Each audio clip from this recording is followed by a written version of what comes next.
लोकसभा चुनाव 2024 अपने अंतिम चरण में है और इस बार जो लड़ाई हुई वो एनडीए वर्सेस इंडिया गठबंधन में। इंडिया गठबंधन के सबसे बड़े चेहरा अरविंद केजरीवाल मेरे साथ है। अरविंद जी, TV9 भारत से आपका स्वागत है। सर, स्वास्थ्य कैसा आपका, ये पूछना चाहूँगा मैं। स्वास्थ्य अच्छा है और जब मैं जेल में था तब 7 किलो वज़न कम हो गया जेल के अंदर।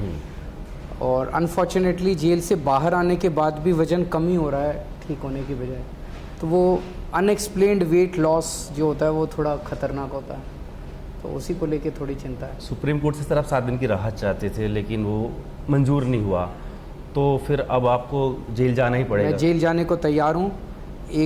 2 तारीख को मुझे सरेंडर करना है और 2 तारीख को मैं सरेंडर करूँगा।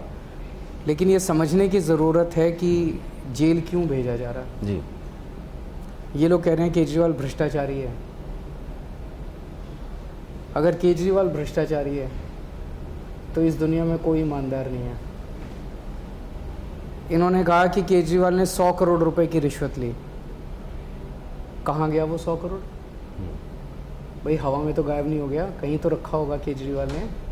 कोई बैंक में रखा होगा, लॉकर में रखा होगा, किसी अकाउंट में होगा, कोई ज्वेलरी ली होगी, कोई प्रॉपर्टी खरीदी होगी, कोई खर्चा किया होगा। इन्होंने 500 जगह रेड मार ली, कुछ नहीं मिला। मज़े की बात यह, अभी 3-4 दिन पहले एक टीवी चैनल में इंटरव्यू में मोदी जी से पूछा गया, भाई केजरीवाल कह रहा है आपको कोई सबूत नहीं मिला, आपको कोई रिकवरी नहीं हुई, तो फिर आपने केजरीवाल को गिरफ्तार क्यों किया हुआ है? पूरे देश के सामने मोदी जी ने कबूल किया कि हाँ, हमारे पास कोई सबूत नहीं है, कोई रिकवरी नहीं है, क्योंकि केजरीवाल अनुभवी चोर है। पूरे देश के सामने उन्होंने कबूल किया, उनके पास कोई सबूत नहीं। जबकि किसी अदालत ने आपको चोर बोला नहीं, किसी अदालत ने चोर बोला नहीं, किसी अदालत ने दोषी नहीं ठहराया और कोई सबूत नहीं है, तो जबरदस्ती फर्जी मामला है। गंदी राजनीति के तहत केजरीवाल को गिरफ्तार किया। क्यों गिरफ्तार किया? चुनाव डिक्लेयर होने के तुरंत बाद गिरफ्तार कर लिया ताकि केजरीवाल प्रचार ना कर सके। ये तो शुक्र है, सुप्रीम कोर्ट का मैं शुक्रिया अदा करना चाहता हूँ। सुप्रीम कोर्ट ने कहा जा केजरीवाल जा, जाके अच्छे से प्रचार कर, और मैं प्रचार करने आ गया। पर जब आप जेल से बाहर आए तो आपने कहा कि मोदी जी तय करते हैं कि कौन अंदर रहेगा कौन बाहर रहेगा, तो इस पर उन्होंने कहा कि आप देश के संविधान और कानून को पढ़ लीजिए। जब अभी मनीष जी और सतेंद्र जी जेल में हैं, उनके पास कोई मैसेज लेके गया बीजेपी में आ जाओ तो आपकी बेल करवा देंगे। कौन करवा देगा? कैसे करवा देगा? किससे करवा देगा? इसी में सारे जवाब हैं आपके। पर आपको तो ऐसा कोई ऑफर नहीं मिला? नहीं, मेरे को ऐसा ऑफर नहीं मिला। अब जब आप ये कह रहे हैं कि अमित शाह के पंजाब के लोगों को धमकी दे रहे हैं और कह रहे हैं कि 4 जून के बाद जो आपकी पंजाब की सरकार है वो गिरा देंगे, ये बात 4 जून के बाद की बात बोल रहे हैं, 2 जून को आपको सरेंडर करना है। इतना बड़ा अगर संकट आने वाला है तो उसके लिए कुछ आप प्लान रेडी करके जा रहे हैं, क्योंकि इस वक्त आप जेल में होंगे। ऊपर वाला साथ है हमारे। हम छोटे से थे, दिल्ली की गलियों में NGO चलाया करता था मैं।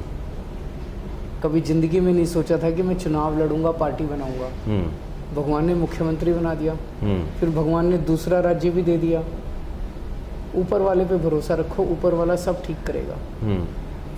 अमित शाह जी अभी 3 दिन पहले लुधियाना आए और लुधियाना में उन्होंने खुलेआम पंजाब के लोगों को धमकी दी, 3 करोड़ पंजाबियों को, कि पंजाबियों, तुमने जो सरकार चुनी है आम आदमी पार्टी की, 4 जून के बाद उस सरकार को बर्खास्त कर दूंगा और तुम्हारे मुख्यमंत्री को हटा दूंगा।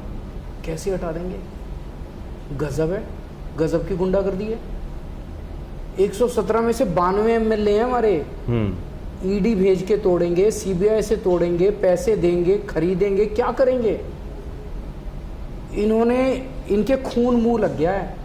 इतनी सरकारें गिरा दी, इतने MLA खरीद लिए, इतने MLA तोड़ दिए, पार्टियां तोड़ दी, अब ये कहीं भी जाके खुलेआम धमकियां दे रहे हैं।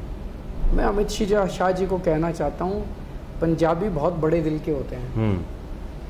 प्यार से मांगते अमित शाह जी, पंजाबी भी आपको 1-2 सीट दे देते। अब जब आपने धमकी दी है तो 1 जून को पंजाबी सारे मिलके 3 करोड़ पंजाबी आपको इस धमकी का अच्छा जवाब देंगे।